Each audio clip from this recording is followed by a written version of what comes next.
Karachi press club میں senior صحافی زلف پیرزادہ کی پہلی برسی کے موقع پر تقریب منعقد کی گئی۔ تقریب میں صدر کراچی پریس کلب فاضل جمیلی، جبار کھٹک، سہیل سانگی، بیرسٹر ضمیر گھمرو سمیت زلف پیرزادہ کی بیٹیوں اور صحافی ساتھیوں نے ان کی سیاست اور صحافت میں ملحمتی کردار کو خراج پیش کیا اور ان کے کردار کو نوجوانوں کے لیے مشعل راہ قرار دیا۔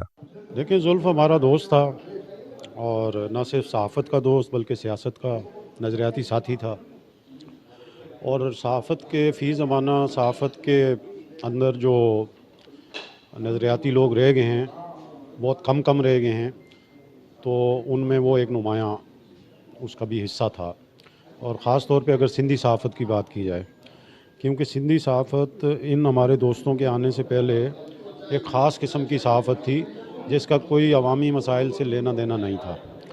لیکن جب زلف پیرزادہ یا اس طرح کے نظریاتی ساتھی ہمارے آئے اور عوامی آواز نکلا، تو اس نے وہ ایک ٹرننگ پوائنٹ تھا سندھی صحافت میں، اور ان دوستوں نے مل کے صحافت کو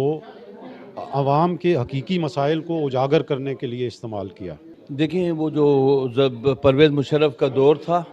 اور ظاہر ہے کہ اس کی آمریت اپنے عروج پر تھی، اور انہوں نے اعلان کیا تھا کہ ہم کالا باغ ڈیم کی تعمیر جو ہے وہ کریں گے۔ عوام کے اندر اس کی بڑی مزاحمت تھی، سندھی میڈیا تھا، اس نے جو ہے نا اس کے خلاف ایک آواز اٹھائی، اور اشتہار جو ہے نا انہوں نے کالا باغ ڈیم کی حمایت میں حکومت نے فیصلہ کیا کہ سندھی اخباروں کو کروڑوں روپے کے اشتہارات دیے جائیں تاکہ رشوت کے ذریعے وہ ہو۔ تو سندھی اخبارات کی اکثریت نے اس کے متعلق انکار کیا۔ سندھی اخبار تھا اور وہ مقصد ہی نکالا تھا کالا باغ ڈیم کی حمایت کے لیے۔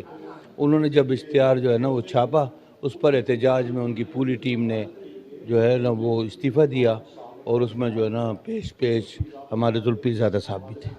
صحافی زلف پیرزادہ کی بیٹی نے وش نیوز سے بات کرتے ہوئے اپنے والد کے ساتھ جڑی ہوئی یادوں کا ذکر کرتے ہوئے بتایا کہ ان کے والد نے ان کی سیاسی تربیت کی اور اکیڈمک تعلیم میں بھی ان کا بھرپور ساتھ دیا۔ اور ابو نے سیاسی شعور ہمیں دیا، ساری فیملی کو ہی دیا اور سیاست میں ہم رہے۔ میں جو ہے پہلے میری بہنیں بھی، ہماری پوری جو فیملی ہے وہ میری والدہ سے لے کر ہم WDF میں تھے، تو WDF میں ہم رہے کافی عرصہ، اور وہاں پہ ہم نے عورتوں کے حقوق کے حوالے سے کام کیا، اور وہی ساری چیزیں ہم گھر پہ آ کے ابو سے ڈسکس کرتے تھے کہ ابو آج ہم نے یہ چیزیں کی، تو اس پہ ابو اور اپنے جو ہے وہ خیال پیش کرتے تھے کہ یہ اس طریقے سے اگر آپ کرتے تو اور زیادہ بیٹر ہو۔ پیرزادہ صاحب جو ہیں وہ ہمارے پرانے ترقی پسند اور بائیں بازو کے کارکن کے طور پر ہمارے سفر میں شامل ہوئے، ہمارے قافلے میں شامل ہوئے۔ اس نے جو سوچتا تھا وہ اس نے اپنے گھر میں بھی عمل کیا۔